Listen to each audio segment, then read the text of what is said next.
Bonjour à tous et bienvenue sur Tesla Alsace. Alors aujourd'hui on va parler de mon modèle Y puisque j'ai fait maintenant plus de 15 000 km. C'est parti.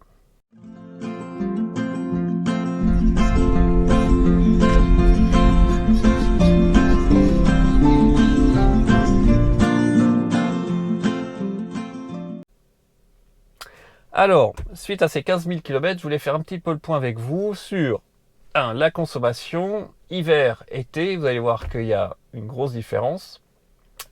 La dégradation de la batterie. On va aussi faire le point sur la vitesse de recharge. Et puis, on finira, entre guillemets, par les sujets qui fâchent, ou en tout cas les points que je voudrais qu'on améliore sur mon modèle Y. Et ce que je peux vous dire déjà, c'est que le principal point est résolu sur le modèle Y performance. Donc là, un dilemme s'ouvre à moi. Alors c'est parti. On commence par la consommation de la voiture. Alors là, évidemment, en été, ça change tout. Je vais vous montrer sur l'écran. Sur mes trajets journaliers pour aller au travail, j'ai à peu près 35 km.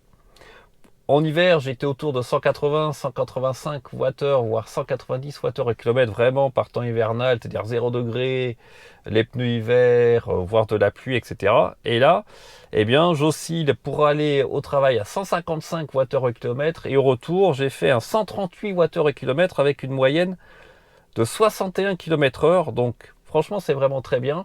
Et puis, on le voit aussi dans ABRP où j'ai la moyenne qui est calculé à 110 km/h. Maintenant, je suis à 167 Wh/km, ce qui veut dire concrètement que à 110 km/h, je pourrais faire 400 km, ce qui correspond exactement à l'autonomie que j'avais avec ma Model 3 Ghost de 2019. Donc, on voit quand même l'amélioration de l'autonomie. En tout cas, là, j'ai pas un moteur performance à l'arrière, c'est clair, j'ai un moteur long range.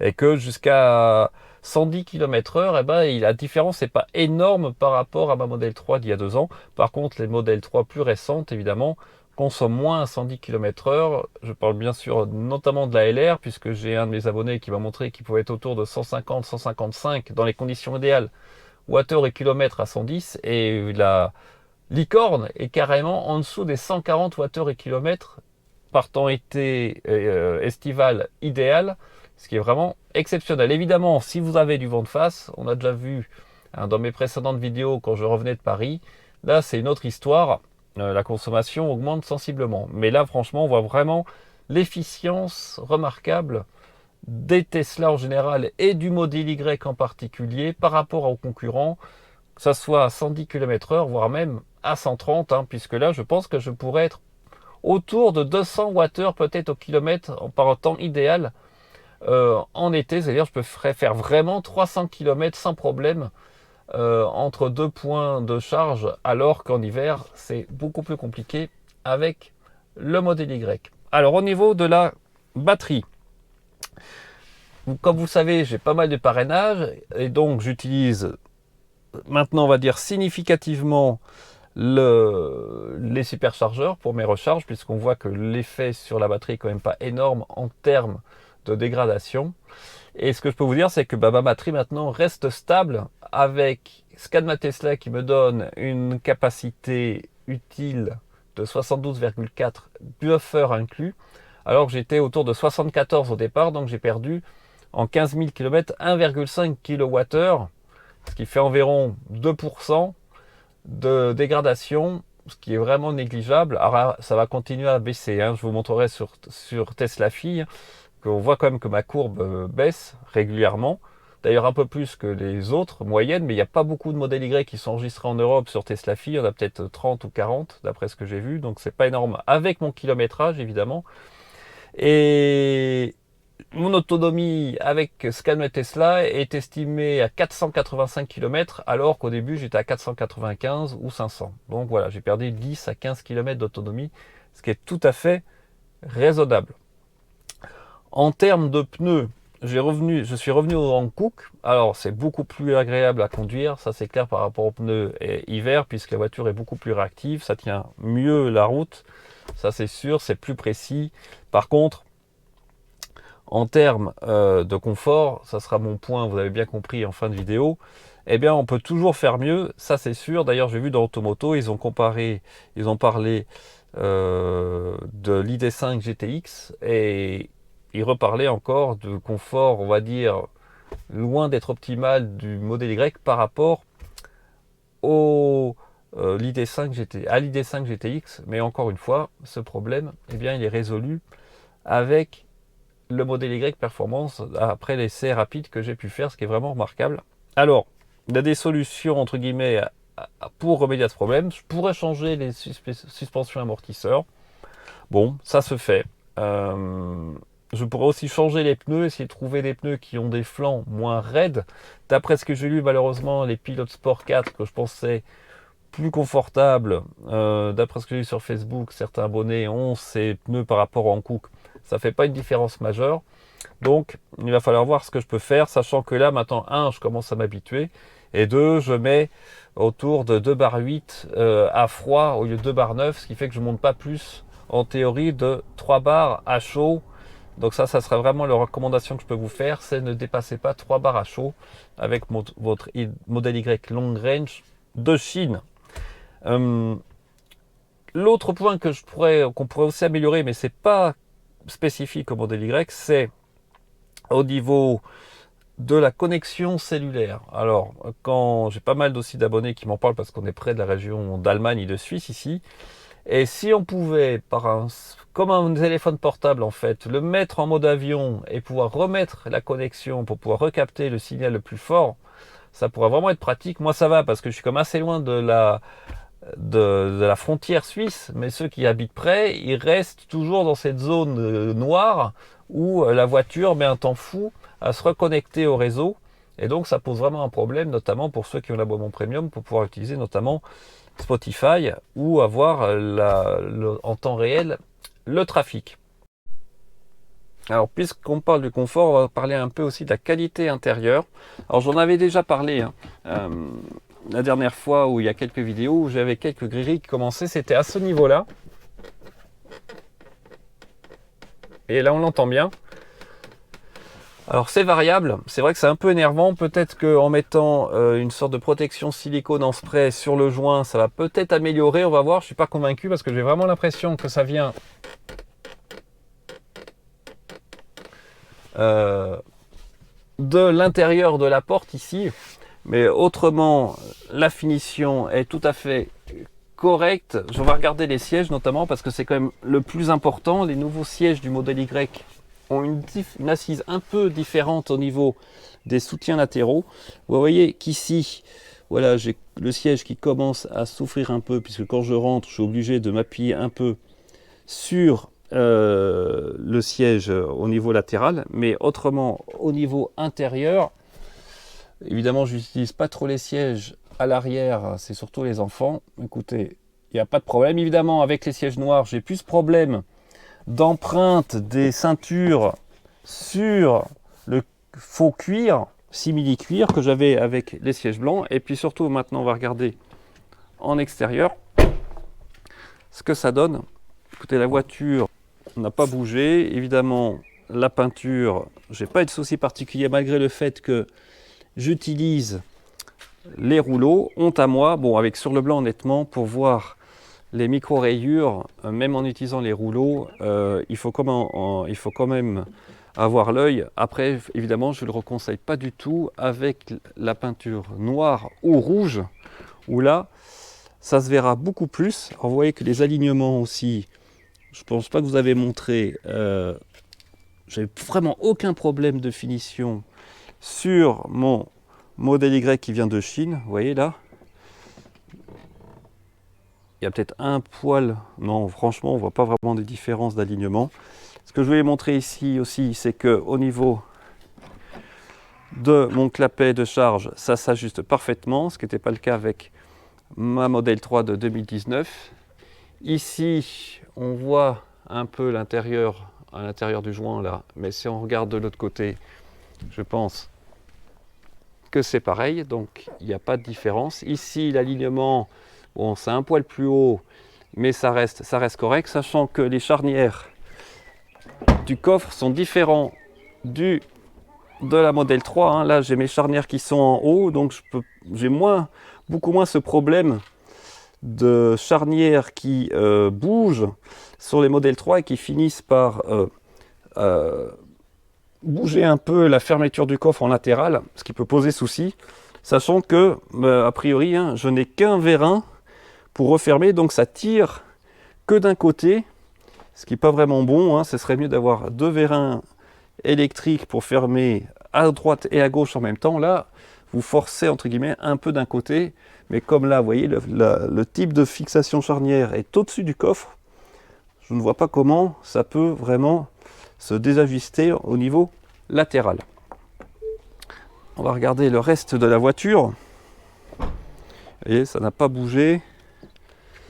Ici, rien de particulier, surtout la peinture en fait, hein, parce que les alignements, il n'y a pas de raison que l'alignement des portes ou des ailes change avec le temps. Par contre, vous voyez, la peinture a parfaitement tenu. Je prends quand même pas mal de gravier. Et le fond, le bas qui est en plastique noir, vous voyez, pour l'instant, on voit qu'au Québec, des fois, il s'abîme avec le temps. Moi, pour l'instant, il est encore de très bonne qualité. Donc ça, c'est plutôt bien. Au niveau des phares, j'ai pas d'humidité qui est rentrée dans les phares. Là, par contre, vous voyez que le phare sort, hein. Il y a une protrusion du phare par rapport à la calandre avant, mais il n'y a pas du tout d'humidité à l'intérieur. On va regarder de ce côté-là. Il sort aussi au niveau de la calandre avant gauche. Et vous voyez là les ajustements. Bon, franchement, c'est correct. Alors évidemment, le problème avec le blanc, c'est que je prends les moustiques, donc ça, on peut rien faire. J'ai pas d'éclat de peinture encore, alors que j'en avais eu avec ma modèle 3, évidemment, avec les cailloux, mais ça, c'est inhérent à toutes les voitures. Donc concrètement, je suis plutôt content de ma peinture blanche, même si c'est loin d'être original. J'aurais préféré avoir une noire ou une rouge, c'est nettement plus agréable. Mais là, pour des raisons de praticité pour le lavage, voilà, le blanc, franchement, pour voir les micro-rayures, c'est très compliqué. Alors on va regarder. Vous voyez les portes au niveau de la fermeture, pas de problème. On voit aussi que l'ajustement des fenêtres, quand je ferme, ça se passe toujours bien. Donc ça veut dire qu'il n'y a pas de jeu au niveau des portes, heureusement d'ailleurs. Donc concrètement, au niveau extérieur, j'ai pas grand chose à dire. Les jantes, bon, j'en ai rayé une un petit peu malheureusement ici, hein, parce que la voiture est très large. Alors ça, c'est un des défauts, hein, dont on pourrait parler.